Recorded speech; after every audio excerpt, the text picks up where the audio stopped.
Merci beaucoup. Bon, tout d'abord, le premier point qui me semble très important qu'il faut retenir, c'est la conclusion d'un accord de principe avec la mission du Fonds monétaire international.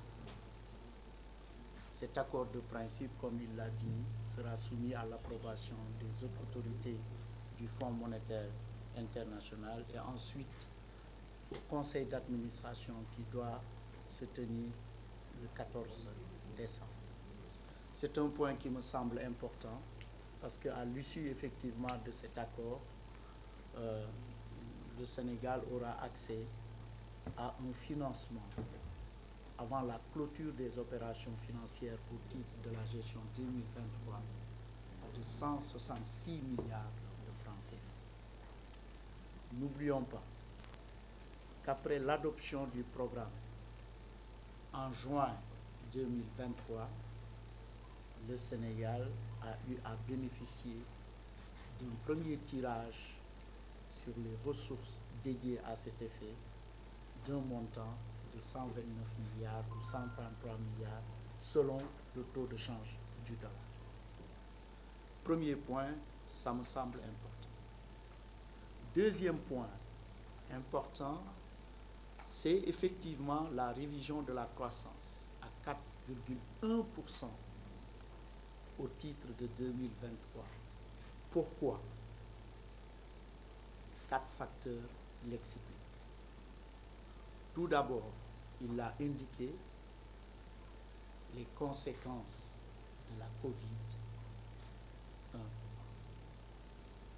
les conséquences du conflit russo-ukrainien, 2, les conséquences du conflit au Moyen-Orient, 3, et 4, les conditions sécuritaires de la sous-région.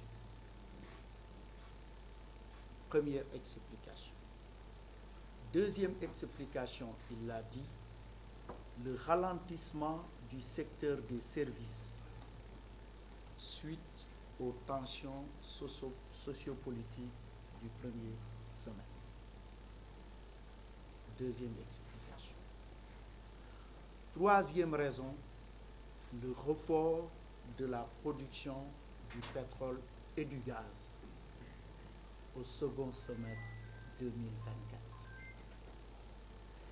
Et néanmoins, le taux de croissance va sortir à 4,1%, supérieur, comme il l'a indiqué, au taux de croissance des pays de l'Afrique au sud du Sahara. L'Afrique au sud du Sahara compte 48 pays. Le taux de croissance moyen en 2023 sera de 3,3%.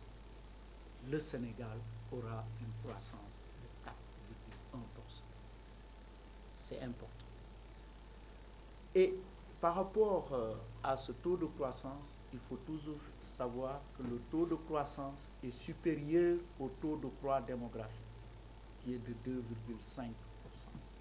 Ce qui veut dire que la croissance du revenu par tête est de l'ordre de 1,6%, c'est-à-dire 4,1 moins 2,5.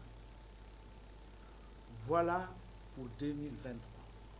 Et il l'a indiqué sur les critères de performance du programme ont été globalement atteints.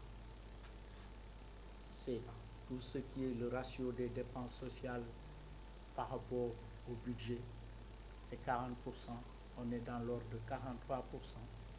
C'est le plancher des recettes fiscales qu'on a effectivement dépassé. C'est le plafond d'endettement qu'on dépassera à cause uniquement du surfinancement. Là aussi, ça mérite des explications. Il a indiqué que la dette du Sénégal au titre de 2023 ressortirait à 72,2%, incluant le surfinancement des 4 premiers mois de l'année 2024. En excluant ce surfinancement qui est ponctuel, la dette du Sénégal reste en deçà de 70% de la norme communautaire.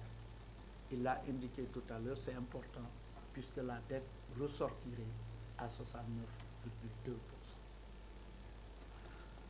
À la suite, effectivement, de ces précisions, je voudrais aborder maintenant sur 2024. Premier élément très important, c'est l'accord qu'on a avec le Fonds monétaire international sur le projet de loi de finances 2024 qui a été déposé au Parlement et qu'on va commencer à examiner à compter de jeudi prochain. C'est une loi de finances de l'ordre de 7 003,5 milliards de francs CFA,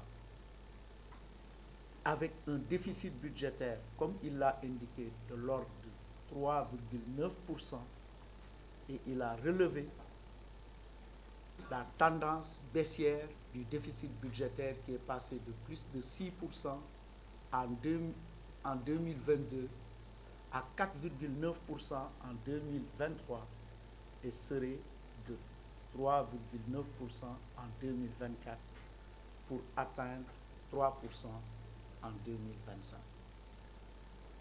Donc, ce projet de loi de finances répond au contour du programme que nous avons conclu avec le Fonds monétaire international. Et j'aurai l'occasion à l'Assemblée nationale de pouvoir vous rencontrer pour pouvoir défendre effectivement ce projet de loi de finances 2024, qui repose quand même sur des priorités sur lesquelles nous nous sommes entendus avec le Fonds monétaire.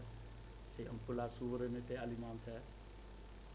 À cet effet, il y a 100 milliards de financements qui ont été accordés par le chef de l'État et qui sont reflétés au titre de la subvention des intrants agricoles.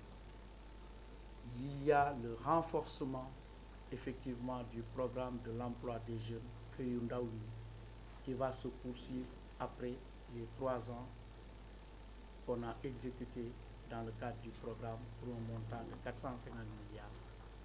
Et ensuite, il y a le programme important d'inclusion sociale où vous verrez effectivement que les bourses de sécurité familiale vont augmenter sensiblement, passant de 35 milliards à plus de 50 milliards, ainsi de suite. Voilà globalement ce que je voulais un peu indiquer comme complément d'information, tout en souscrivant à tout ce que le Fonds monétaire international a eu à indiquer tout à l'heure, donc dans ses propos liminaires. Je vous remercie de votre aimable attention. Merci, et nous restons attentifs.